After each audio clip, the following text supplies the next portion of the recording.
من الشیطان اللعین الرجیم بسم اللہ الرحمن الرحیم الحمد للہ الملک الحق المبین المتصاغر لعظمتہ جبابرۃ الطاغین المتخاضع لکبریائہ عتاۃ المتمردین المعترف بربوبیتہ سائر الخلق اجمعین والصلاۃ والسلام والتحیۃ والاکرام علی اشرف النبیین وخاتم المرسلین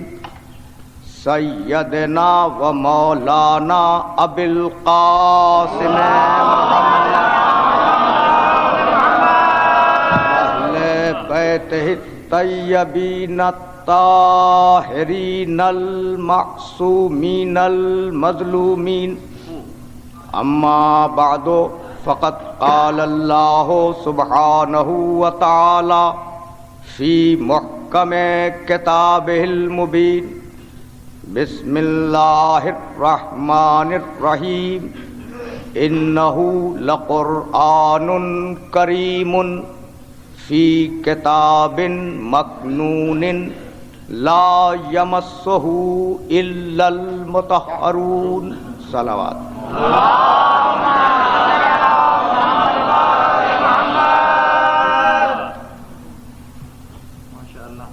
آغاز کلام میں سورہ واقعہ کی ابتدائی 3 آیتوں کی تلاوت کا شرف حاصل کیا گیا۔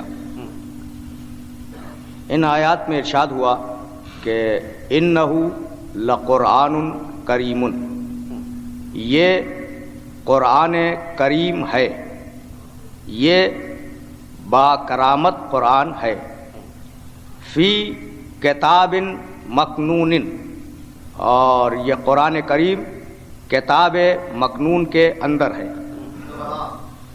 لا یمسہ الا المطہرون، اسے چھو نہیں سکتے، اسے ہاتھ نہیں لگا سکتے اور اسے مس نہیں کر سکتے مگر وہ لوگ کہ جنہیں پاک اور پاکیزہ قرار دیا گیا ہے۔ سبحان اللہ۔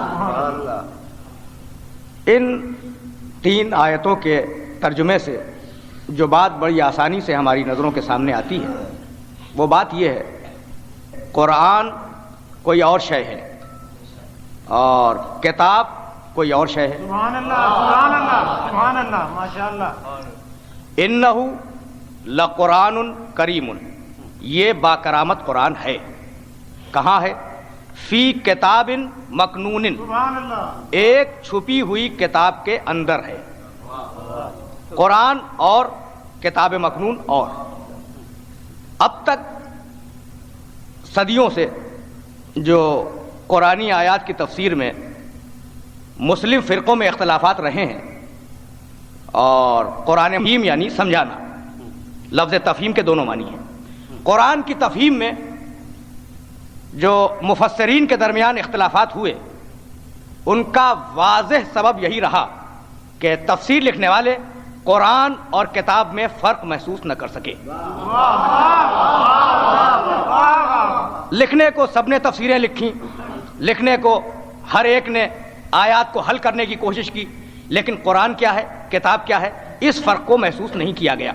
یہ سورہ واقعہ ہے جہاں اعلان ہوا انہ لقرآن کریم فی کتاب مکنون، یہ قرآن کریم ہے، کتاب مکنون کے اندر ہے۔ مکنون یعنی پوشیدہ، مکنون یعنی چھپی ہوئی کتاب، کتاب مکنون چھپی ہوئی کتاب۔ قرآن اور کتاب اور، اسی بات کو سورہ حامیم میں ذرا سی وضاحت کے ساتھ بیان کیا گیا۔ میں چاہتا ہوں کہ تمہیدی منزلوں سے گزر جاؤں اور انہی تمہیدی منزل بسم اللہ الرحمن الرحیم حامیم والکتاب المبین انا انزلناہ قرآنا عربیا لعلکم تعقلون وَإِنَّهُ فِي أُمِّ الْكِتَابِ لَدَيْنَا لَعَلِيٌّ حَكِيمٌ حامیم والکتاب المبین، قسم ہے کتاب مبین کی، قسم ہے کتاب مبین کی. انا انزلناہ قرآنا عربیہ، ہم نے اس کتاب مبین کو عربی زبان میں قرآن بنا کے نازل کیا. یعنی کتاب مبین اور ہے، قرآن عربی اور ہے. حامیم والکتاب المبین، قسم ہے کتاب مبین کی، ہم نے اس کتاب مبین کو عربی زبان میں قرآن بنا کے نازل کیا. لعلکم تعقلون، تاکہ تم اس کتاب میں غور و تعقل سے کام لے سکو. وَإِنَّهُ فِي أُمِّ الْكِتَابِ لَدَيْنَا لَعَلِيٌّ حَكِيمٌ، اور وہ کتاب مبین سورہ حمد کے اندر ہمارے علم کے مطابق علی حکیم ہے. میں اس منزل پر آپ کی خصوصی توجہ کا طلبگار ہوں. سورہ واقعہ میں کہا انہ لقرآن کریم فی کتاب مکنون، یہ قرآن کریم ہے، کتاب مکنون کے اندر ہے. کتاب مکنون چھپی ہوئی کتاب. سورہ حامیم میں کہا حامیم والکتاب المبین، قسم ہے کتاب مبین کی، کتاب مبین کھلی ہوئی کتاب. آپ نے توجہ فرمائی. سورہ واقعہ میں کہا کتاب مکنون چھپی ہوئی کتاب، سورہ حامیم میں کہا کتاب مبین کھلی ہوئی کتاب. تو اب ہے کوئی ایسا تفسیر لکھنے والا جو آئے اور آنے کے بعد اس تضاد کو رفع کرے کہ واقعاً یہ کتاب کھلی ہوئی ہے یا چھپی ہوئی ہے؟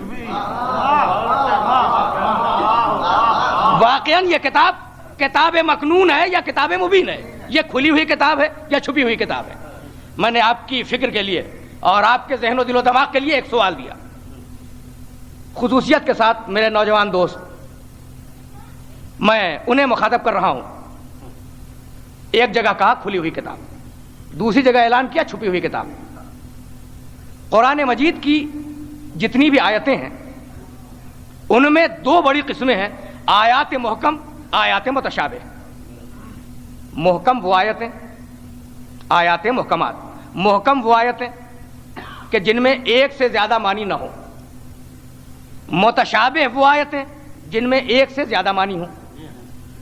ذرا سی توجہ اس مقام پر فرما لیں. محکم وہ آیت جس میں ایک سے زیادہ مفہوم نہ نکلتا ہو اور مفہوم واضح ہو. متشابہ وہ آیت جس میں قرآن کا مفہوم واضح نہ ہو، یہ بات واضح نہ ہو کہ قرآن کہنا کیا چاہتا ہے. تو آیت محکم بھی ہوتی ہے، آیت متشابہ بھی ہوتی ہے. اب میں آپ کے سامنے قرآن مجید کے 3 مقامات پیش کر رہا ہوں، بہت توجہ فرمائیے گا. سورہ ہود قرآن مجید کا 11واں سورہ. ارشاد ہوا بسم اللہ الرحمن الرحیم الف لام را کتاب احکمت آیاتہ ثم فصلت من لدن حکیم خبیر. الف لام را کتاب احکمت آیاتہ، یہ کتاب ایسی ہے جس کی ساری آیتیں محکم ہیں. کتاب احکمت آیاتہ، ساری آیتیں محکم ہیں. ثم فصلت، اور اس ساری آیتوں میں تفصیل بھی لکھی ہوئی ہے. من لدن حکیم خبیر، یہ کتاب صاحب حکمت اور صاحب خبر کی طرف سے نازل ہوئی. سورہ ہود پوری کتاب محکم ہے، یعنی ایک ایک آیت محکم ہے. یہ سورہ ہود. اور سورہ زمر قرآن مجید کا 39واں سورہ. 39ویں سورہ میں ارشاد فرمایا اللہ نزل احسن الحدیث کتاب بہا، اللہ نے اس کتاب میں بہت اچھی باتیں نازل کی ہیں. کتاباً متشابہہ، پوری کتاب متشابہ ہے. سورہ ہود میں کہا پوری کتاب محکم ہے، سورہ ہود میں کہا پوری کتاب محکم، سورہ زمر میں کہا پوری کتاب متشابہ. اور اب سورہ آل عمران قرآن مجید کا 3واں سورہ، آیت کا نشان 8ویں آیت. هو الذی انزل علیک الکتاب منہ آیات محکمات ہن ام الکتاب واخر متشابہات فاما الذین فی قلوبہم زیغ فیتبعون ما تشابہ منہ ابتغاء الفتنہ وابتغاء تاویلہ وما یعلم تاویلہ الا اللہ والراسخون فی العلم. حبیب ہم نے تجھ پر کتاب نازل کی. هو الذی انزل علیک الکتاب، اللہ نے تجھ پر کتاب نازل کی. منہ آیات محکمات، اس کتاب میں کچھ آیتیں محکم ہیں. اس کتاب میں کچھ آیتیں محکم ہیں، ہن ام الکتاب، یہی آیتیں کتاب کی بنیاد ہیں، وَأُخَرُ مُتَشَابِهَاتٌ، اور اس کتاب میں کچھ آیتیں متشابہ ہیں، فَأَمَّا الَّذِينَ فِي قُلُوبِهِمْ زَيْغٌ، تو وہ لوگ جن کے دلوں میں کجی ہے، جن کے دل کج ہیں، فَيَتَّبِعُونَ مَا تَشَابَهَ مِنْهُ ابتغاء الفتنہ وابتغاء تاویلہ، تو وہ محکم آیتوں کو چھوڑ کر متشابہ آیتوں کی پیروی کرتے ہیں، محکم آیتوں کو چھوڑ کر متشابہ آیتوں کی پیروی کرتے ہیں، ابتغاء الفتنہ وابتغاء تاویلہ، ان کا مقصد یہ ہوتا ہے کہ وہ تفسیر لکھ کر فتنہ پھیلا دیں، سبحان اللہ سبحان اللہ سبحان اللہ، اور اپنی مرضی کی تعویل، اپنی مرضی کی تفسیر عوام میں پھیلا کر فتنے کو ہوا دے دیں۔ حبیب نے بتلا دو وما یعلم تاویلہ الا اللہ والراسخون فی العلم، حقیقی مفہوم قرآن مجید کا اللہ اور صاحبان علم کے علاوہ کوئی نہیں جانتا۔ سبحان اللہ سبحان اللہ، تو عزیزان محترم، اس منزل پر قرآن مجید اس بات کو واضح کرنا چاہتا ہے کہ معیار یہ نہیں ہے کہ کس نے کتنی جلدوں میں تفسیر لکھی، سبحان اللہ سبحان اللہ، واہ واہ واہ واہ واہ واہ، معیار یہ نہیں ہے سبحان اللہ، واہ، کہ فہم قرآن کے لیے، تفہیم قرآن کے لیے کس نے کتنی جلدوں میں کتاب لکھ دی، یہ معیار نہیں۔ معیار یہ ہے کہ کس نے فتنہ پھیلانے کے لیے لکھی، کس نے حق بتلانے کے لیے تفسیر لکھی۔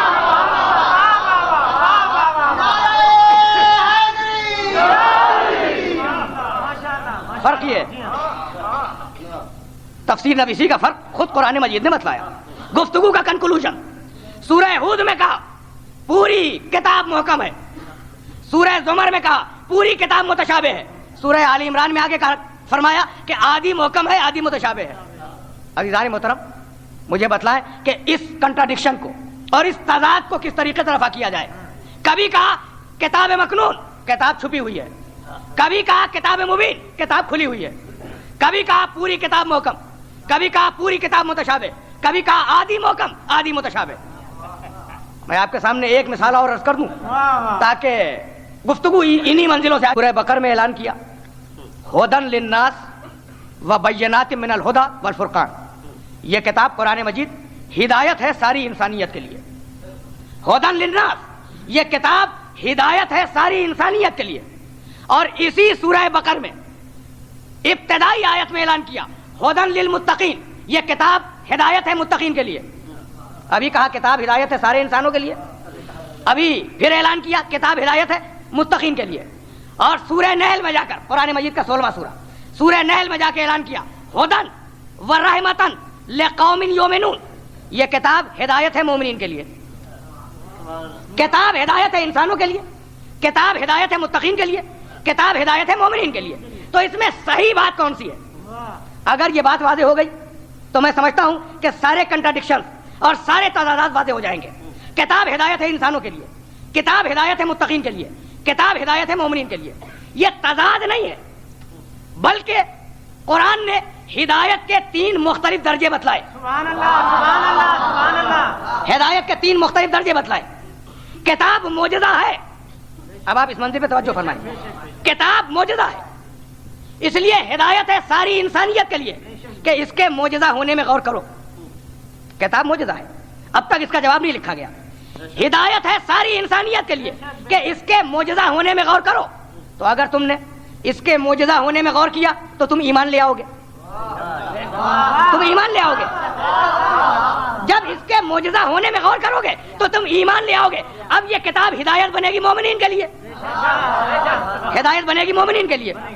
اور جب تم اپنے ایمان کو مضبوط کر لو گے تو اسلام فقط ایمان تو نہیں ہے، اسلام میں عقیدہ بھی ہے، عمل بھی ہے۔ اب تمہیں عمل کی ضرورت ہوگی کہ عمل صالح کرو، تو یہی کتاب تیسرے درجے میں ہدایت ہے متقین کے لیے۔ یہ کتاب ہدایت ہے انسانوں کے لیے معجزہ ہونے کی حیثیت سے، یہ کتاب ہدایت ہے مومنین کے لیے عقیدہ دینے کی حیثیت سے، یہ کتاب ہدایت ہے صاحبان تقویٰ کے لیے اعمال بتلانے کی حیثیت سے۔ 3 الگ الگ اسٹیجز کے اوپر 3 الگ الگ ہدایتیں دی۔ یہ کتاب محکم ہے، یہ کتاب متشابہ ہے، اس میں آدھی محکم ہے آدھی متشابہ ہے۔ پوری کتاب محکم، پوری کتاب متشابہ، آدھی محکم آدھی متشابہ۔ تو جس طریقے سے ہدایت کے 3 اسٹیج، اسی طرح اس قرآن کو سمجھنے کے بھی 3 اسٹیج۔ جو منافق ہے اس کے لیے پوری متشابہ.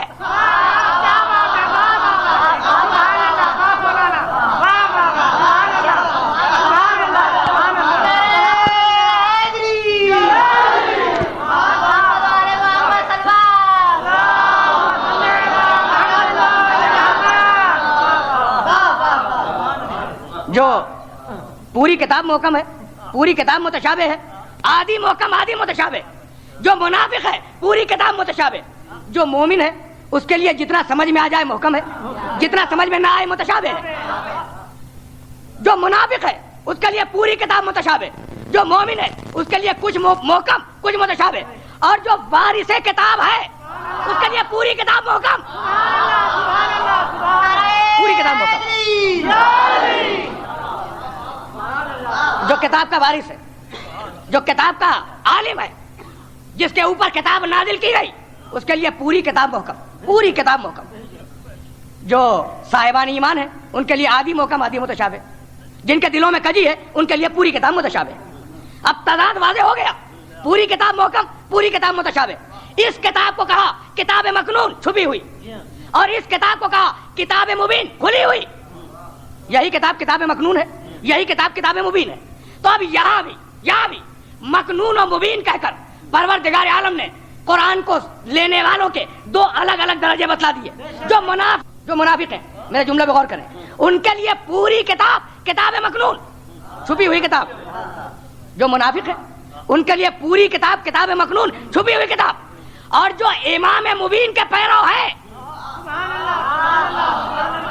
جو امام مبین کے پیرو ہیں، ان کے لیے یہی کتاب کتاب مبین بن کے سامنے آتی ہے. یہی کتاب کھلی ہوئی کتاب ہے. میں سمجھتا ہوں کہ میری تمہید واضح ہوئی. یہی کتاب کتاب مبین ہے. لیکن عزیزو، والکتاب المبین، قسم ہے کتاب مبین کی. انا انزلناہ قرآنا عربیہ، ہم نے اس کتاب مبین کو عربی زبان میں قرآن بنا کے اتارا. یعنی قرآن اور ہے کتاب اور ہے. لعلکم تعقلون، تاکہ تم اس کتاب میں عقل و تدبر سے کام لے سکو. وہ کتاب کیا ہے؟ انہ فی ام الکتاب لدینا لعلی حکیم. یہ عجیب منزل فکر ہے آپ سب حضرات کے لیے. ایک مرتبہ آیات کے ترجمے پہ اور توجہ فرما لیں.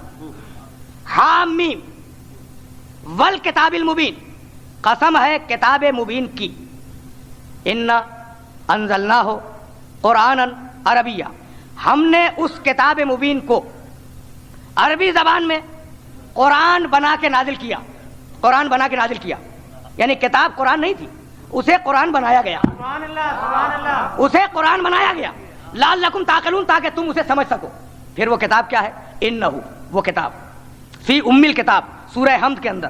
ام الکتاب یعنی سورہ حمد، سورہ فاتحہ. وہ کتاب مبین سورہ فاتحہ کے اندر علی حکیم ہے. لعلی حکیم، علی حکیم ہے. اب پوری سورہ حمد دیکھ لیں، کہیں قرآن کا ذکر آیا ہے؟ مسلمان ظاہر ہے کہ صبح سے لے کے عشاء کی نماز تک مسلسل سورہ حمد پڑھتے ہیں. پوری سورہ حمد دیکھیں، کہیں علی حکیم کا تذکرہ آیا؟ کہیں قرآن کا ذکر آیا؟ تو ہے کوئی ایسا علی حکیم؟ وَإِنَّهُ فِي أُمِّ الْكِتَابِ لَدَيْنَا لَعَلِيٌّ حَكِيمٌ. ہے کوئی ایسا علی جو علی بھی ہے اور حکیم بھی ہے، جو علی بھی ہے اور حکیم بھی ہے، اور جس کا تذکرہ سورہ حمد میں موجود ہے. لیکن عزیزو، بسم اللہ سے لے کے ولضالین تک پوری سورہ حمد دیکھیں، کہیں علی حکیم کا تذکرہ نہیں ہے، کہیں بھی علی حکیم کا تذکرہ نہیں. اور قرآن کا اصرار یہ ہے کہ وہ علی حکیم سورہ حمد میں موجود ہے. اسی کو کہا تھا کہ جو کچھ پورے قرآن میں ہے وہ سورہ حمد میں ہے.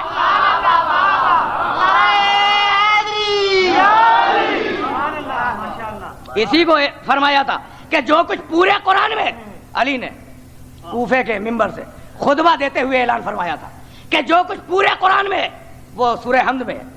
جو کچھ پورے سورہ حمد میں ہے وہ بسم اللہ الرحمن الرحیم میں ہے. جو کچھ بسم اللہ الرحمن الرحیم میں ہے وہ اس کی بے میں ہے، اور جو کچھ بے میں ہے وہ اس کے نقطے میں ہے. وَأَنَا النُّقْطَةُ تَحْتَ الْبَاءِ،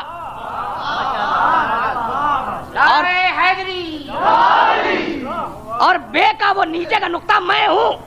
اسی کو قرآن نے کہا وَإِنَّهُ فی ام الکتاب لدینا لعلی حکیم. ہم نے سورہ حمد میں اسے علی حکیم بنا کے رکھ دیا.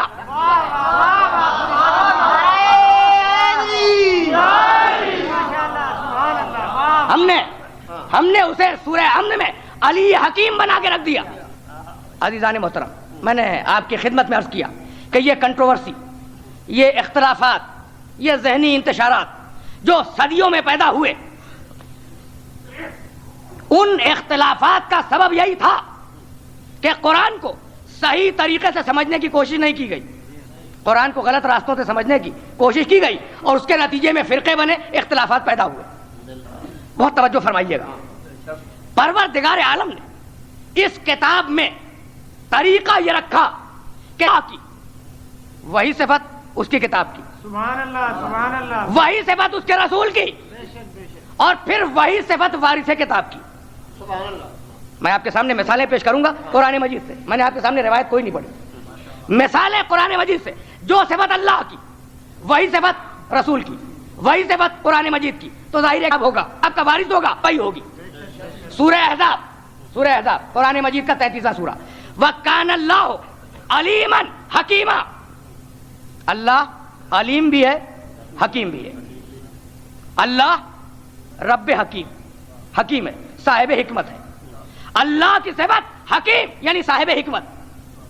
سورہ جمعہ کی دوسری آیت، هو الذی بعث فی الامیین رسولا منہم یتلو علیہم آیاتہ ویزکیہم ویعلمہم الکتاب والحکمہ وان کانوا من قبل لفی ضلال مبین. ہم نے رسول بھیجا اور اس رسول کا فریضہ یہ ہے کہ وہ آیات کی تلاوت کرے، نفسوں کو پاک کرے، کتاب اور حکمت کی تعلیم دے. اللہ حکیم، رسول وہ جو حکمت کی تعلیم دے، یعنی رسول بھی حکیم. سلسلہ فکر آپ دیکھ رہے ہیں. اللہ حکیم، رسول نبی حکیم. اور اب قرآن، بسم اللہ الرحمن الرحیم، یاسین والقرآن الحکیم. یاسین والقرآن الحکیم، قسم ہے حکمت والے قرآن کی. تو اب آپ کے سامنے سلسلہ فکر آ گیا. اللہ رب حکیم، نبی رسول حکیم، قرآن حکیم. اب وارث کون بنے؟ وارث کون بنے؟ ظاہر ہے کہ جو صاحب حکمت ہوگا وہی وارث بنے گا. اللہ حکیم ہے، نبی حکیم ہے، قرآن حکیم ہے. اسی لیے اعلان کیا وَإِنَّهُ فِي أُمِّ الْكِتَابِ لَدَيْنَا لَعَلِيٌّ حَكِيمٌ.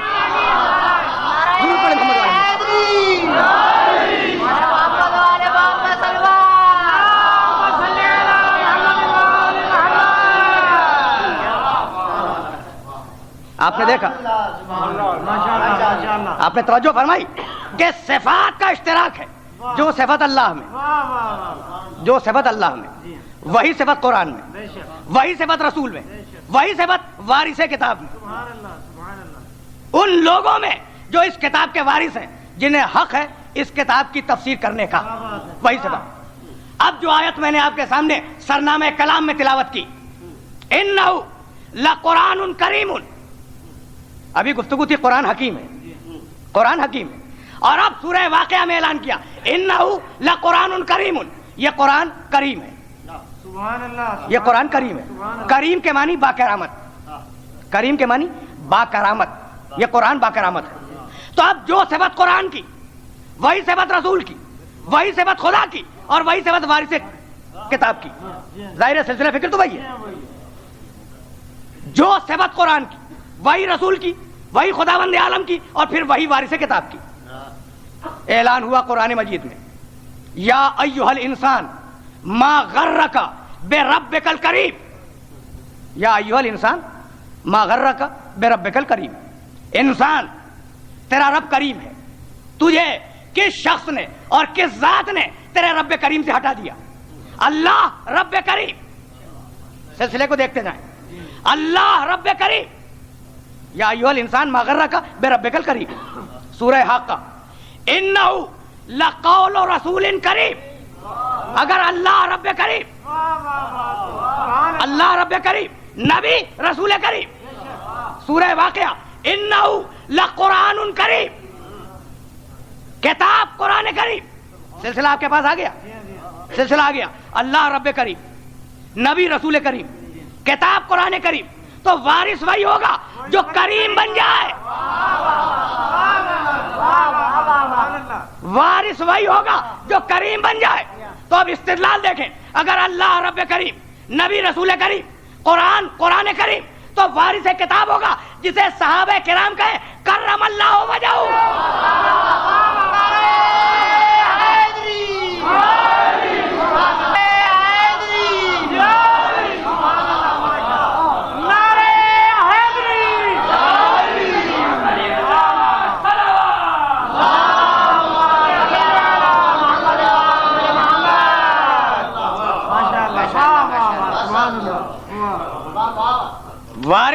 وارث وہی ہوگا جو کریم ہو, با کرامت ہو.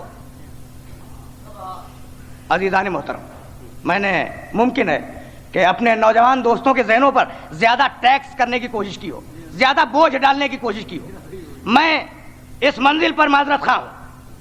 اور سلسلہ فکر کو ظاہر ہے کہ ابتدائی تقریر تھی, میں چاہتا تھا کہ بیس بن جائے تاکہ گفتگو آگے بڑھ سکے, ماشاءاللہ ماشاءاللہ, بنیاد بن جائے تاکہ سلسلہ فکر کو آگے بڑھایا جا سکے. اللہ کریم, نبی کریم, قرآن کریم, وارث وہ جو صاحب کرامت ہو, جو کریم ہو. عجیب بات یہ ہے کہ سورہ بنی اسرائیل میں پروردگار عالم نے سارے انسانوں کی کرامت کا اعلان کیا. وَلَقَدْ كَرَّمْنَا بَنِي آدَمَ وَحَمَلْنَاهُمْ فِي الْبَرِّ وَالْبَحْرِ وَرَزَقْنَاهُمْ مِنَ الطَّيِّبَاتِ وَفَضَّلْنَاهُمْ عَلَىٰ كَثِيرٍ مِّمَّنْ خَلَقْنَا تَفْضِيلًا. ہم نے آدم کے بیٹوں کو کرامت دی ہے, آدم کے بیٹوں کو, سارے انسانوں کو کرامت دی ہے. وَحَمَلْنَاهُمْ فِي الْبَرِّ وَالْبَحْرِ, اور ہم نے انہیں خشکی اور تری میں چلنا سکھایا ہے. وَرَزَقْنَاهُمْ مِنَ الطَّيِّبَاتِ, اور ہم نے انہیں پاک و پاکیزہ رزق دیا ہے. وَفَضَّلْنَاهُمْ عَلَىٰ كَثِيرٍ مِّمَّنْ خَلَقْنَا تَفْضِيلًا, اور ہم نے اپنی مخلوق کی اکثریت پر انہیں افضل قرار دیا ہے. آدم کے سارے بیٹوں کو کرامت دی. قرآن کا اعلان ہے کہ ہم نے آدم کے سارے بیٹوں کو کرامت دے دی.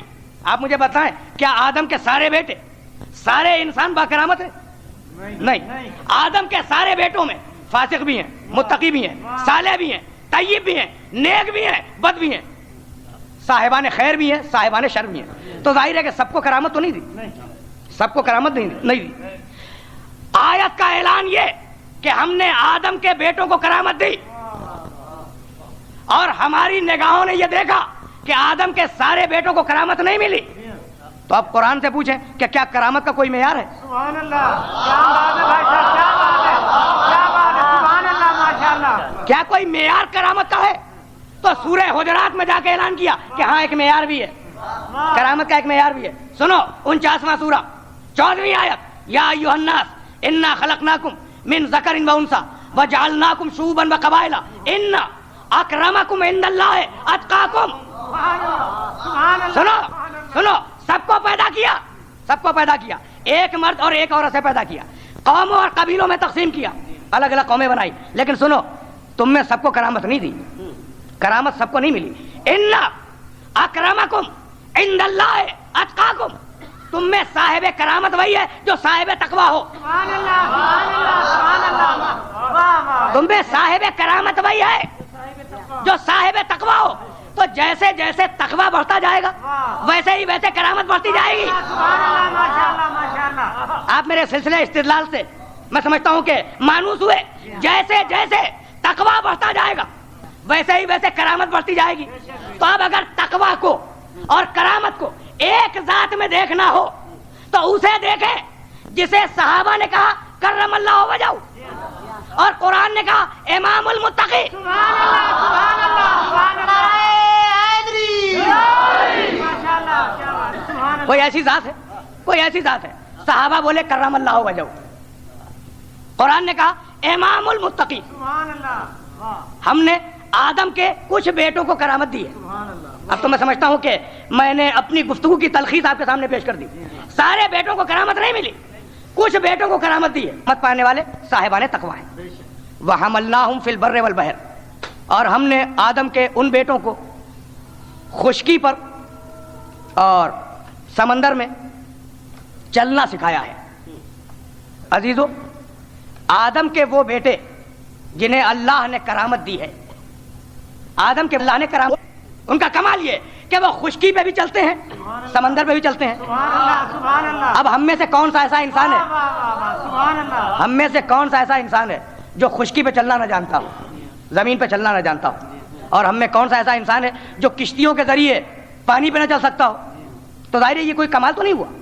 اور پروردگار عالم مقام فخر میں اعلان کر رہا ہے کہ ہم نے آدم کے کچھ بیٹوں کو کرامت دی ہے, ہم نے انہیں کرامت دی ہے اور خشکی اور تری پر چلنا سکھایا ہے, پانی پر اور زمین پر چلنا سکھایا ہے. یہ چلنا کون سا ہے؟ یہ کون سا چلنا ہے جسے اللہ کرامت کہہ رہا ہے؟ یہ چلنا کون سا ہے جسے اللہ نے کرامت کہا؟ تو عزیزو, چلنا وہ کہ رسول میدان جنگ میں, علی مدینے میں,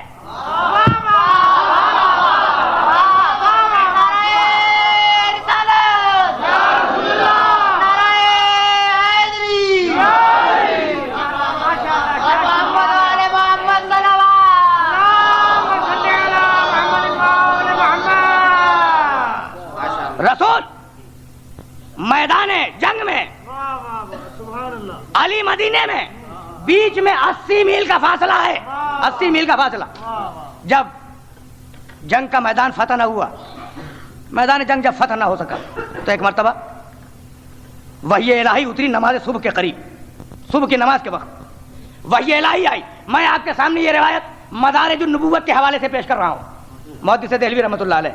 وحی الہی آئی کہ حبیب, جنگ کی فتح کے آثار نمودار نہیں ہے, تو حبیب ایسا کر, ناد علیًا مظہر العجائب, ناد علیًا مظہر العجائب, حبیب علی کو پکار جو عجائب کا مظہر ہے.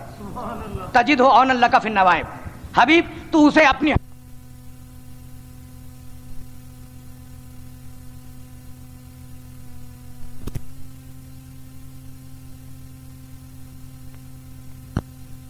اگر جنگ کو فتح کرنا ہے تو علی کو پکار.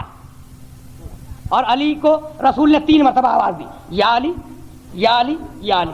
میں پوری ذمہ داری سے آپ کے سامنے عرض کر رہا ہوں کہ میں نے جب کتاب حدیث کا مطالعہ کیا تو کہیں ملا لحم کا لحمی یا علی, سنتے جائیں, دموں کا دمی یا علی, روح کا روحی یا علی, عزم کا عزمی یا علی, نفسوں کا نفسی یا علی. علی تیرا خون میرا خون ہے, علی تیرا گوشت میرا گوشت ہے, یا علی تیری ہڈیاں میری ہڈیاں ہیں, یا علی تیری روح میری روح ہے, یا علی تیرا نفس میرا نفس ہے. آپ توجہ فرما رہے ہیں, لفظ یا علی کے ساتھ استعمال کیا.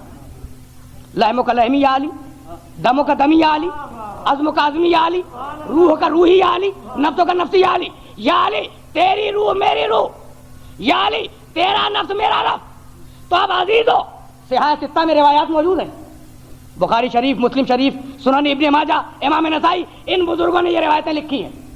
روح کا روحی یا علی, علی تیری روح میری روح ہے, نفسوں کا نفسی یا علی, علی تیرا نفس میرا نفس ہے. تو عزیزو اب سوال فقط اتنا کرنا ہے کہ علی میں جو روح ہے وہ رسول کی ہے, علی میں جو نفس ہے وہ رسول کا ہے, روح بھی رسول کی, علی میں روح بھی رسول کی, نفس بھی رسول کا. اب ہے کسی میں ہمت کہ زندگی ہو یا وفات اس نفس رسول سے بیعت کا مطالبہ کر سکے؟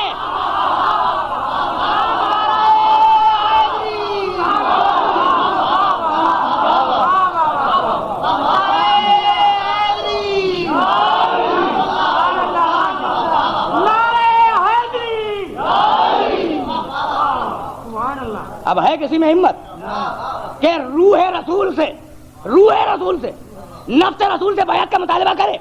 اگر فقط علی ہو سکتا ہے, علی ہے, لیکن اگر روح رسول ہو, بہت توجہ فرمائیے گا, اگر رسول کی روح سے بیعت کا مطالبہ کیا جائے تو عزیزو اسلام کے دائرے میں رہ کر تو نہیں ہو سکتا. توجہ فرمائیے گا,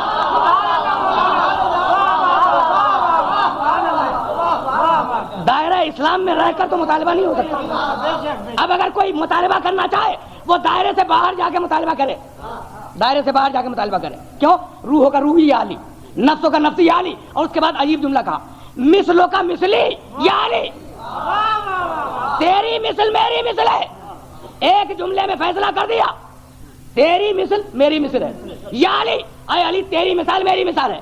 تو اب اگر صفین میں علی کے خلاف تلوار کھینچی, کہیں بھی کھینچے, علی کی مثال، علی کی مثال رسول کی مثال ہے.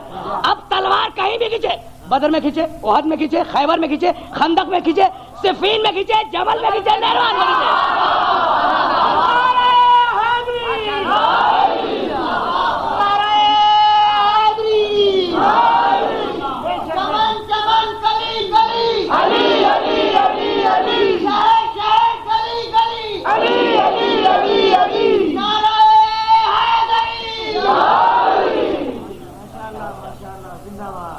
آپ نے میرا خیال یہ ہے کہ میرے معروضات پر توجہ فرمائی. لحموں کا لحمی یا علی، دموں کا دمی یا علی، عزم کا عزمی یا علی، روح کا روحی یا علی، نفسوں کا نفسی یا علی، مثلوں کا مثلی یا علی.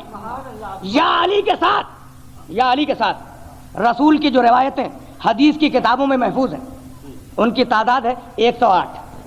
یا علی اما ترضا ان تکون منی بمنزلت ہارون من موسیٰ، علی کیا تم راضی نہیں ہو کہ میری مثال موسیٰ کی مثال ہو، تمہاری مثال ہارون کی مثال ہو. یا علی، اے علی.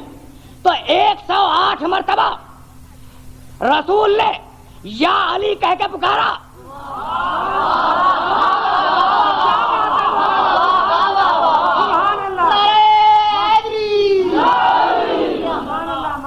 ایک 108 مرتبہ رسول نے یا علی کہہ کے پکارا.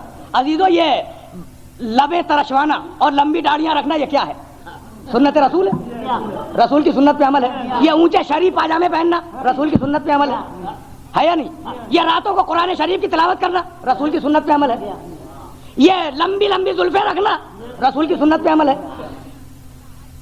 تو عرض یہی کرنا ہے کہ علی کو مولا مان کے نہ صحیح، سنت رسول پہ عمل کرتے ہی صحیح.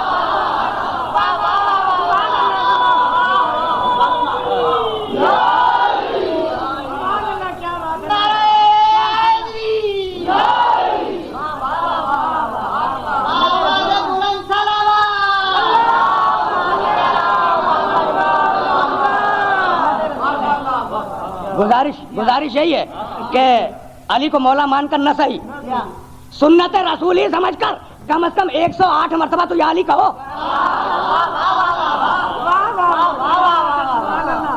یا علی. رسول میدان جنگ میں، علی مدینے میں، رسول نے 3 مرتبہ آواز دی یا علی یا علی یا علی، 3 مرتبہ آواز دی.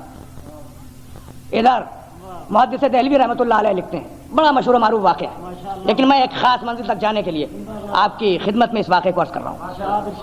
محدث دہلوی لکھتے ہیں کہ نماز صبح کا وقت تھا. امیر المومنین وضو فرما کر مسجد میں داخل ہو رہے تھے نماز صبح کے لیے. داہنا قدم دروازے مسجد کے اندر تھا، بایاں قدم باہر تھا. قمبر پیچھے پیچھے جا رہے تھے کہ ایک مرتبہ علی نے وہیں سے گردن موڑی اور 3 مرتبہ کہا لبیک لبیک لبیک یا رسول اللہ، لبیک لبیک لبیک یا رسول اللہ. قمبر گھبرا گیا، کہا کہ مولا یہ آپ نے کیا فرمایا؟ کہا کہ قمبر جاؤ میری ذوالفقار اور میرا گھوڑا لے کر آؤ. رسول نے میدان جنگ سے آواز دی، رسول نے میدان جنگ سے آواز دی. میں محدث دہلوی کے حوالے سے اگر یہ روایت نہ ہوتی تو آپ کو نہ سناتا. لے کے آئے. علی پشت فرس پہ بلند ہوئے، گھوڑے پہ سوار ہوئے، چلنے لگے. کہا مولا مجھے بھی ساتھ لے چلیں. کہا کہ قمبر ایسا کرو کہ زین پہ ہاتھ رکھ لو. ہاتھوں کو جوڑ لیا. کہا کہ مولا کیا 80 میل تک پیدل دوڑاتے ہوئے لے جائیں گے؟ 80 میل کا فاصلہ ہے، کیا پیدل دوڑاتے ہوئے لے جائیں گے؟ بے اختیار محدث دہلوی بے اختیار مڑے اور کہنے لگے کہ قمبر 10 تک گنتی گن، اور اگر 10ویں قدم پر تجھے خیمہ رسول نظر نہ آیا تو علی آج ہی سے امامت کے دعوے کو چھوڑ دے گا.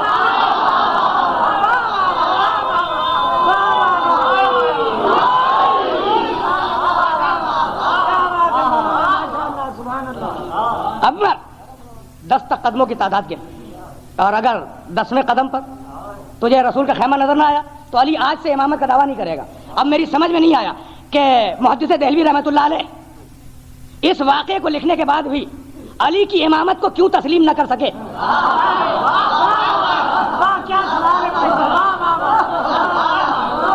آپ فرق محسوس کیجئے. علی امامت کا دعویٰ چھوڑ دے گا، خلافت کا دعویٰ نہیں. اور یہ کب کی بات ہے؟ یہ کب کی بات ہے؟ جب رسول زندہ ہے. رسول زندہ ہے تو امام میں اور خلیفہ میں فرق سمجھ میں آیا. جو مرنے کے بعد بنایا جائے، جو مرنے کے بعد بنایا جائے وہ خلیفہ ہے، جو زندگی میں معین ہو وہ امام ہے. امامت کا دعویٰ چھوڑ دوں گا. قمر کا بیان یہ ہے کہ ہم میدان میں پہنچے، دستک گنتی کی نہیں، اور اب جو دیکھا تو خیمہ رسول سامنے ہے، ہم میدان میں پہنچے. رسول نے علی کو گلے سے لگایا. بہت مشہور واقعہ ہے. ایک خاص منزل تک مجھے لے جانا ہے، اس منزل فکر کو. وَحَمَلْنَاهُمْ فِي الْبَرِّ وَالْبَحْرِ. ہم نے انہیں خشکی میں بھی چلنا سکھایا ہے اور ہم نے انہیں تری میں بھی چلنا سکھایا ہے. پہنچے، کہا کہ یا رسول اللہ کیسے یاد فرمایا؟ کہا کہ علی بس یہ ایک قلعہ قموس رہ گیا ہے اور یہ فتح نہیں ہو رہا ہے. تو کہا کہ یا رسول اللہ اگر اجازت ہو تو میں صبح کی نماز قلعے کے اندر جا کر پڑھوں. صبح کی نماز اگر اجازت ہو. کوئی بزرگ جو رسول کے بڑے سینئر دوست تھے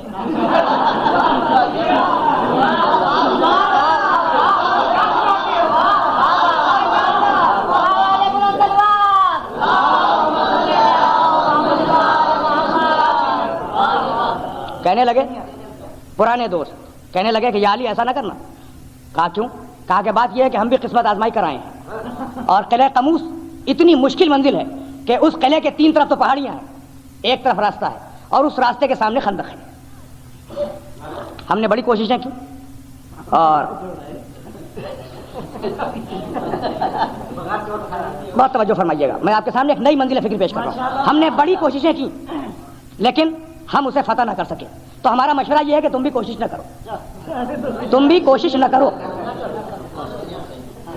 میرے سامنے صاحبان فہم کا مجمع ہے. میرے کچھ ایسے بزرگ تشریف فرما ہیں جو شعر و سخن سے بھی دلچسپی رکھتے ہیں، بلکہ اساتذہ ہیں. غالب کا ایک بڑا مشہور شعر ہے، مرزا غالب دہلوی، بڑا مشہور شعر ہے، غزل کا شعر. شعر یہ ہے کہ دھمکی میں مر گیا، دھمکی میں مر گیا جو نواب نبرد تھا. دھمکی میں مر گیا جو نواب نبرد تھا، عشق نبرد پیشہ طلبگار مرد تھا. عشق نبرد پیشہ طلبگار مرد تھا. جو میدان جنگ کا عادی نہیں تھا، جو میدان جنگ کا عادی نہیں تھا وہ دھمکی میں مر گیا، دھمکی میں مر گیا. اور میدان جنگ کسے بلا رہا تھا؟ طلبگار مرد تھا. کوئی مرد آئے، کوئی رجل آئے، کوئی رجل آئے.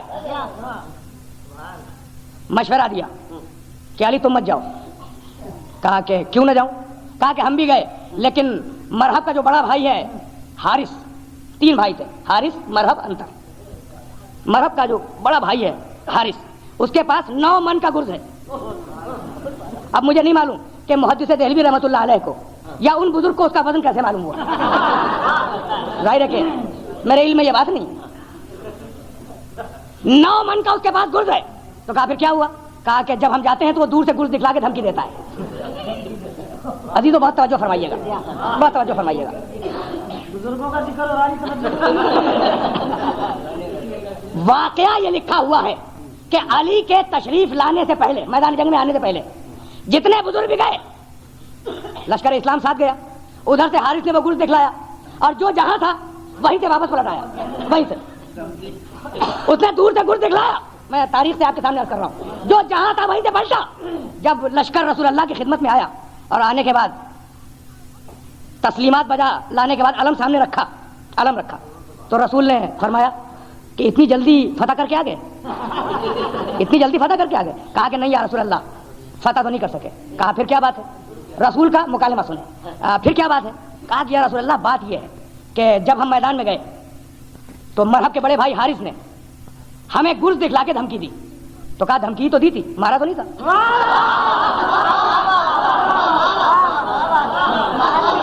دھمکی تو دی تھی، گرز مارا تو نہیں تھا. تو گھبرا کے کہنے لگے کہ یا رسول اللہ دھمکی ہی دی تھی، گرز واقعی نہیں مارا تھا. لیکن اگر یہ دھمکی سچ ہو جاتی تو کیا ہوتا؟ اگر یہ دھمکی سچ ہو جاتی تو کیا ہوتا؟ دھمکی دی، واپس چلے آئے. اسی بات کو کہا دھمکی سے مر گیا، دھمکی سے مر گیا جو نواب نبرد تھا. عشق نبرد پیشہ طلبگار مرد تھا. اب مرد میدان میں آیا, رسول نے اجازت دی, علی پہنچے, علم کو ایک مقام سخت پہ نصب کیا, گھوڑے کو اس علم سے باندھا. صبح کی نماز ادا کر رہے تھے کہ حارث پہنچ گیا. علی نماز صبح پڑھ رہے تھے کہ حارث پہنچا, گرد لیے ہوئے پہنچا, اور یہ سوچ کے پہنچا تھا کہ یہ بھی دھمکی سے جائے گا. اسے نہیں معلوم تھا کہ یہ رجل ہے, مرد ہے. اب مرد آیا ہے. علی نے نماز ختم کی, حارث قریب آیا. تاریخ کے الفاظ یہ ہیں کہ حارث نے پوچھا کہ اے شخص تیرا نام کیا ہے؟ کہا علی ابن ابی طالب, میرا نام علی ابن ابی طالب ہے. اور تیرا نام کیا ہے؟ اس نے اپنا نام بتلایا.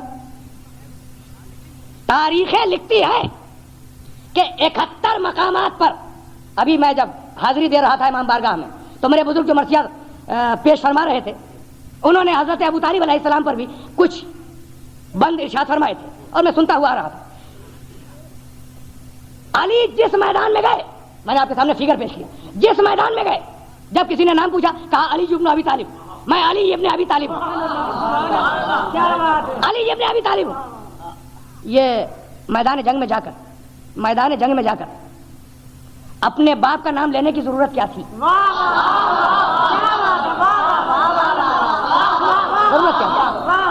طریقہ یہ ہے کہ آدمی میں اگر کوئی کمزوری ہو, باپ مسلمان نہ ہو, تو طریقہ یہ ہے کہ اگر کوئی کمزوری ہو تو اسے چھپا دیں.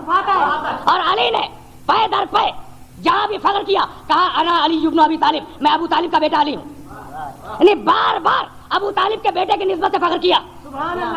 خدا کی قسم ایک جملہ سنتے جائیں تو علی نے اپنے باپ کا نام بتلا کر مقابل میں آنے والوں کے لیے ایک پریشانی پیدا کر دی. اب جہاں بھی مقابل میں آئے, خندق میں آئے, خیبر میں آئے, مسند ممبر پہ آئے, جہاں بھی مقابلہ کرے علی نے اپنے باپ کا نام بتلا کر اپنے مقابل کے لیے پریشانی اور مشکلیں پیدا کر دی کہ میرے باپ کا نام ابو طالب ہے, اب تم بتلاؤ تمہارا باپ کون تھا.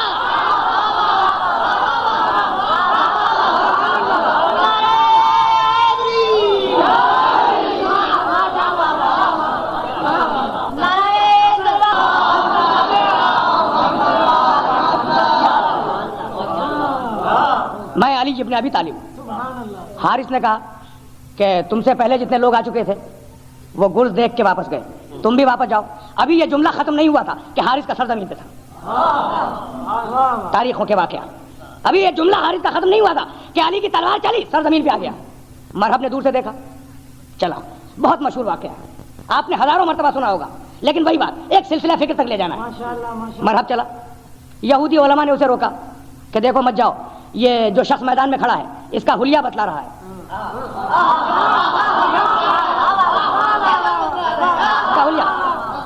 کہ تم اس کے مقابلے سے زندہ واپس نہیں آؤ گے. اس نے کوئی اعتنا نہ کی, میدان میں آیا. آنے کے بعد رجس پڑھا. انا الذی سمتنی امی مرحبا, میں وہ ہوں کہ جس کی ماں نے اس کا نام مرحب رکھا تھا. علی نے جواب میں رجس پڑھا, انا الذی سمتنی امی حیدرہ, میں وہ ہوں کہ جس کی ماں نے اس کا نام حیدر رکھا تھا. تاریخیں لکھتی ہیں اور خصوصیت سے محدث دہلوی رحمۃ اللہ علیہ وہ لکھتے ہیں کہ جیسے ہی حیدر کا نام کان میں آیا, مرحب کو یاد آیا کہ بچپنے میں اس کی ماں اس سے یہ کہا کرتی تھی کہ مرحب خبردار, ہر ایک سے جنگ کرنا, ہر ایک سے جنگ کرنا, حیدر سے مقابلے پہ نہ جانا, وہ تیرا قاتل ہوگا. 3 بھائی تھے, بڑا مشہور جملہ ہے لیکن مجھے آگے جانا ہے. مرحب, اس کا بڑا بھائی حارث, چھوٹا بھائی انتر, 3 بھائی تھے. تینوں کو وصیت کی تھی کہ دیکھو سب سے مقابلہ کرنا, حیدر نامی اگر کوئی آئے اس سے مقابلہ نہ کرنا. یہودیوں کی ماں پہچان گئی.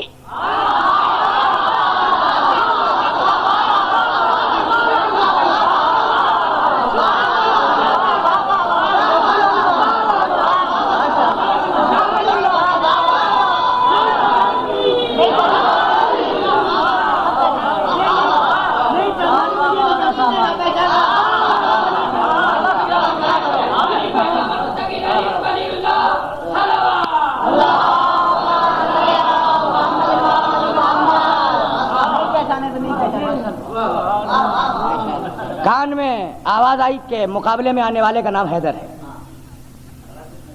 ذہن میں وہ پوری بات آ گئی کہ ماں نے منع کیا تھا حیدر سے مقابلہ نہ کرنا، حیدر سے مقابلہ نہ کرنا. واپس پلٹا. محدث دہلوی کی پھر روایت. محدث دہلوی رحمۃ اللہ علیہ لکھتے ہیں، میں اپنی گفتگو کی آخری منزلوں پر آ گیا. محدث دہلوی رحمۃ اللہ علیہ فرماتے ہیں کہ مرحب خوف زدہ ہو کر واپس پلٹا. شیطان انسانی پیکر میں سامنے آیا، شیطان سامنے آیا اور کہنے لگا کہ کیوں بھاگ رہا ہے؟ کہا کہ میری ماں نے مجھے منع کیا تھا کہ حیدر کے مقابلے میں نہ جانا. مشہور بات ہے، حیدر کے مقابلے میں نہ جانا. شیطان نے جواب میں کہا کہ نہ معلوم اس دنیا میں کتنے ہزار حیدر ہوں گے اور خدا معلوم کون سا حیدر تیرا قاتل ہوگا، تو کوئی ضروری تو نہیں ہے کہ یہ وہی قاتل حیدر سامنے آیا ہو. شیطان نے، ابلیس نے مشورہ دیا، مرحب پھر میدان میں آ گیا. بس عزیزوں میری تقریر ختم ہو گئی. ابلیس نے مشورہ دیا، ابلیس نے مشورہ دیا، مرحب پھر علی کے مقابلے میں آ گیا. اب مجھے ایک جملہ کہنے کی اجازت ہے کہ جانتے ہوئے کہ یہ حیدر ہے اور پھر اگر کوئی مقابلے میں آ جائے تو سمجھ لو کہ اس ابلیس کا مشورہ شامل ہے.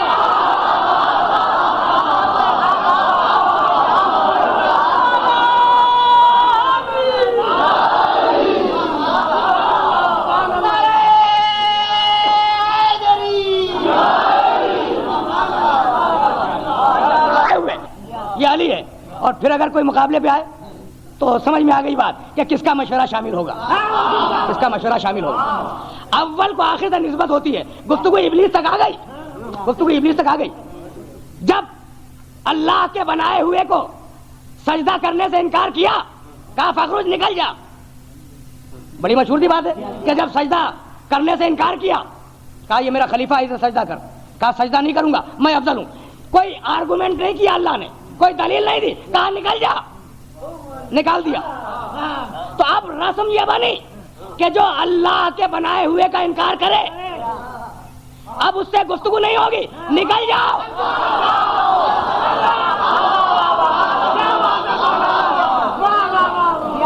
اب دیکھیں آرگومنٹ نہیں کیا، نکل جاؤ. عجیب بات ہے. اب چونکہ ظاہر ہے کہ صاحبان فہم کا مجمع ہے، ایک جملے کی مجھے اور اجازت ہے اور پھر میں اس جملے سے ربط مصائب کی طرف جاؤں گا. اسی جملے سے ربط مصائب کی طرف مجھے واپس جانا ہے. کہا سجدہ تو نہیں کروں گا، کہا نکل جا. اور جب کہا کہ لاؤ قلم دوات تجھے لکھ دوں، کہا قلم تو نہیں دیں گے. گفتگو نہیں کی، کہا نکل جاؤ. آپ نے توجہ فرمائی؟ کہا نکل جاؤ، قوموا انی، میرے پاس سے چلے جاؤ. تو اب جو حشر اس کا،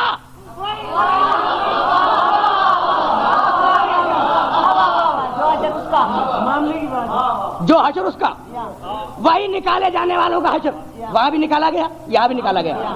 جب نکلا تو یہ کہتا ہوا چلا.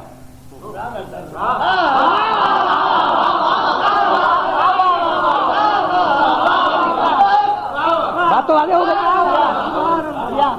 یہ کہتا ہوا چلا گمراہ کروں گا.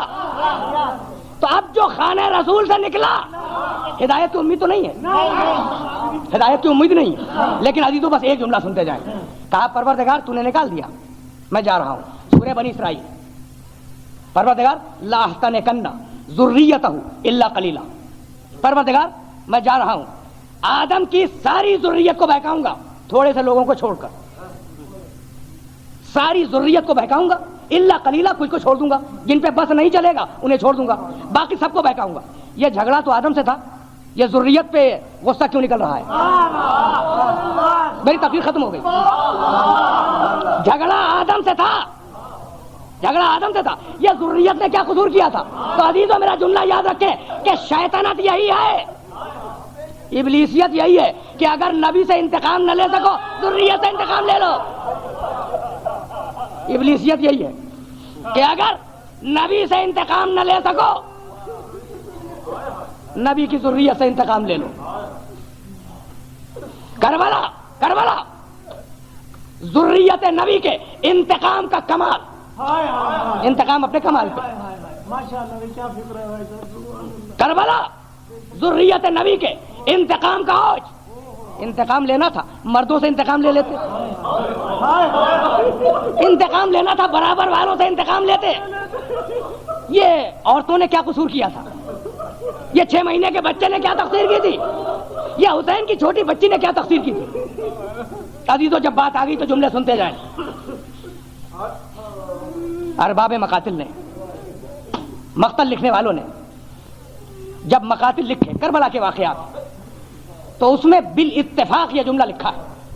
صاحبان اولاد اس جملے کو غور کریں. بالاتفاق یہ جملہ لکھا ہے کہ یوں تو شہید ہونے والے اور اسیر ہونے والے ان سب نے مصیبتیں اٹھائی ہیں. بالاتفاق یہ جملہ آیا ہے کہ یوں تو جتنے شہید ہوئے سب نے مصیبتیں اٹھائیں, جتنے قیدی بنائے گئے سب نے مصیبتیں اٹھائیں. لیکن اس کے بعد ارباب مقاتل لکھتے ہیں کہ ان سب کی مصیبتیں ایک طرف اور حسین کی چھوٹی سی بچی کی مصیبت ایک طرف. ان سب کی مصیبتیں ایک طرف, چھوٹی سی بچی کی مصیبت ایک طرف. ایام اعزا کے آخری دن ہیں. ظاہر ہے کہ ہمارے پاس حسین کو اور حسین کے اصحاب و انصار و اعوان حسین کے اہل رہ گئے ہیں. عزیزو حسین کی بچی ہے, چہیتی بچی. آپ جانتے ہیں کہ حدیث کی کتابوں میں ایک روایت مسلسل چلی آ رہی ہے اور وہ روایت یہ ہے کہ ایک دن مدینے میں مسجد رسول میں آدھی رات کے بعد نماز شب پڑھنے کے بعد حسین ابن علی نے سجدہ شکر میں اللہ سے دعائیں مانگی اور ان میں سے ایک دعا یہ تھی کہ پروردگار میری تمنا یہ ہے کہ مجھے ایک انتہائی خوبصورت اور پیاری بیٹی عطا کر دے. یہ حسین کی نماز شب کی دعا ہے. مجھے ایک پیاری سی بچی عطا کر جسے میں بہت چاہوں, جس سے میں بہت محبت کروں, اور پروردگار وہ تیری راہ میں یتیم ہو اور میں امتحان دوں. پروردگار وہ تیری راہ میں تماچے کھائے میں امتحان دوں. پروردگار وہ تیری راہ میں پیاسی شہر بہ شہر تشہیر کرائی جائے میں امتحان دوں.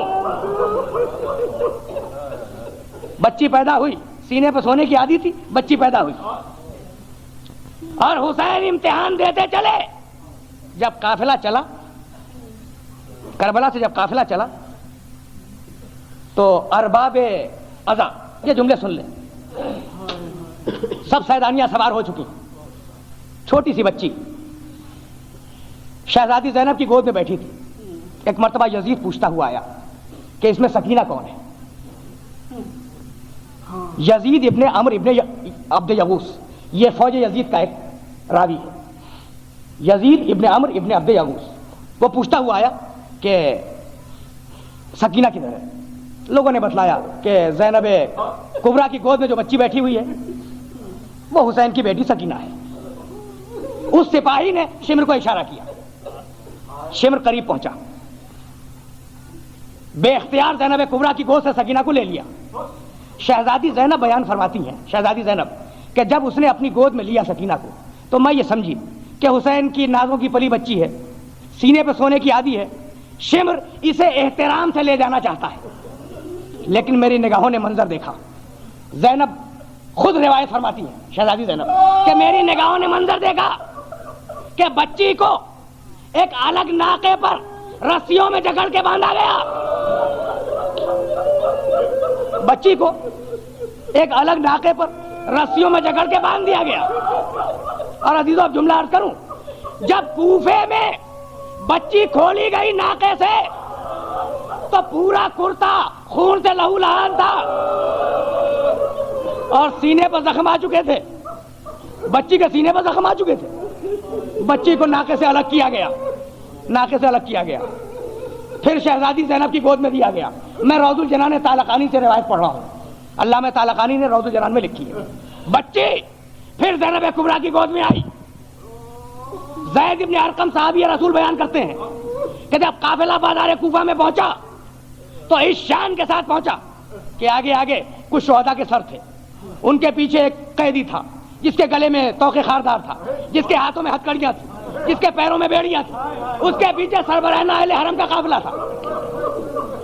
دوپہر کی جلتی ہوئی دھوپ میں 2 گھنٹے تک قافلہ ایک مقام پہ کھڑا رہا.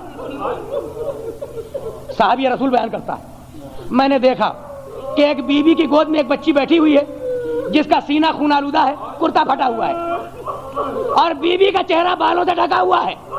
ایک مرتبہ بچی نے سر اٹھایا, بیوی کی طرف غور سے دیکھا. آپ مکالمہ سن لیں عزیزوں, آپ نے گریہ کیا, آپ رو چکے, آپ نے گریہ کیا, اس کا اجر دینے والی بیوی دے گی.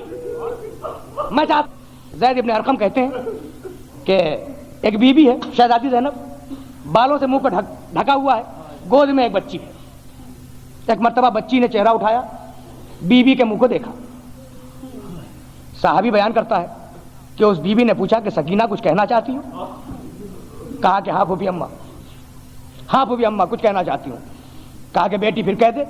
کہا پھوپھی اماں کہنا فقط اتنا ہے کہ اگر 2 گھونٹ پانی مل جائے, 2 گھونٹ پانی, تو میری پیاس بجھ سکتی ہے. عزیزو آپ نے اذیت دیکھی, اکیلے ناکے پہ لائی گئی, سینہ خون سے لہولہان ہے, پیاس ہی ہے بازار کوفہ میں.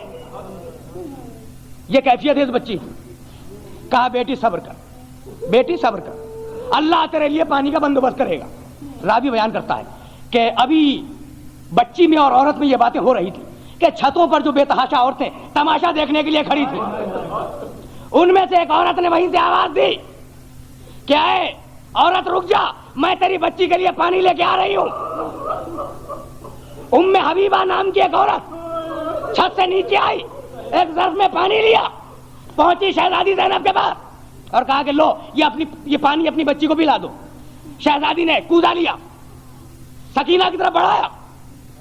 ام حبیبہ کہنے لگی کہ بی بی جب یہ بچی پانی پی لے تو میری کچھ دعائیں ہیں, ان کے لیے تم اس بچی سے دعا منگوا دو. اس لیے کہ میں نے سنا ہے کہ یتیموں کی دعائیں قبول ہوتی ہیں, اور خصوصیت سے اگر یتیم قیدی بنا لیا جائے تو ان کی دعا قبول ہوتی ہے. بچی سے دعا کروا دینا. ایک مرتبہ کوزے پہ ہاتھ رکھ دیا, کہا سکینہ پہلے دعا مانگ لو, پہلے دعا مانگ لو, بعد میں پانی پینا. اور اس کے بعد مڑی شہزادی زینب ام حبیبہ کی طرف اور یہ کہنے لگی کہ اے عورت یہ بتلا دے کہ اتنی ساری عورتوں میں تیرے دل میں یہ تمنا کیسے پیدا ہوئی, تیرے دل میں کہ تو پانی لے کے چلے. تو ایک مرتبہ ام حبیبہ نے جواب دیا کہ بی بی تجھے نہیں معلوم, میں نے 7 برس مدینے میں شہزادی فاطمہ زہرا کی کنیزی میں گزارے ہیں, 7 برس گزارے ہیں. ایک دن میری شہزادی فاطمہ نے مجھے بلا کے کہا تھا کہ ام حبیبہ اگر کوئی قیدی تجھ سے پانی مانگے اور وہ یتیم بھی ہو تو ام حبیبہ سارے کام چھوڑ دینا, پانی پلا دینا. یہ میری شہزادی فاطمہ زہرا کی وصیت ہے, یہ شہزادی فاطمہ زہرا کی وصیت ہے, اس لیے میں پانی پلا رہی ہوں. کہا کہ ہاں اپنی دعائیں بتلا دے, اپنی دعائیں بتلا دے تاکہ بچی دعا کر دے. پہلی دعا ام حبیبہ نے کہا کہ بیٹی پہلی دعا تو یہ ہے کہ تم میرے بچوں کے لیے دعا کرو کہ اللہ تمہاری طرح میرے بچوں کو یتیم و اسیر نہ کرے اور در بدر